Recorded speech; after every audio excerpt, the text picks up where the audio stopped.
আমি হচ্ছে রুবাইদা হক আমার নাম। আমার বাবার নাম মাহমুদুল হক রুবেল। আমার বাবা 3বার এমপি ছিলেন বিএমপি থেকে এবং এবারও মনোনয়ন পেয়েছেন বিএমপি থেকে, শেরপুর 3 জেনেকাদি বোর্ড থেকে।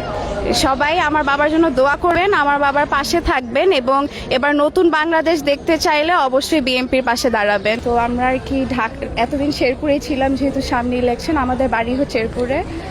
আর আসলে এই দেখতেই আসলাম, ছোটবেলা থেকে খালেদা জিয়া ম্যাডাম ওনাকে দেখেছি, তো মানে খুবই খারাপ লেগেছে ওনার কথা শুনে। 2 দিনের জন্য ঢাকায় এসেছি পরীক্ষার কারণে, তো ভাবলাম এসে দেখে যাই।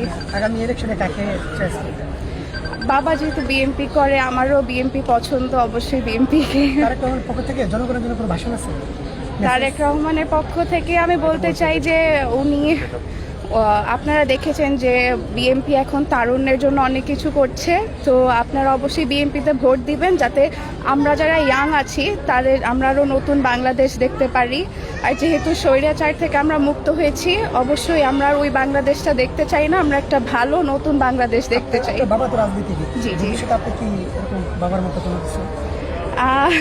আসলে রাজনীতি আসলে মানে আমার কাছে ওইভাবে আর কি, ছোটবেলা থেকে অনেক কষ্ট করতে দেখেছি বাবাকে, তো ওইভাবে ইচ্ছা নেই। আমাদের থেকে অনেক দূরে ছিল, স্বৈরাচারী থাকা অবস্থায় বাসায় তো থাকতে পারতো না, আমরা একা একাই বড় হয়েছি, তো ওই জন্য ওইরকম কোনো ইচ্ছা নাই। তো আপনারা দোয়া করেন আমার বাবার জন্য, ইনশাল্লাহ। আমার বাবা অনেক কষ্ট করেছে।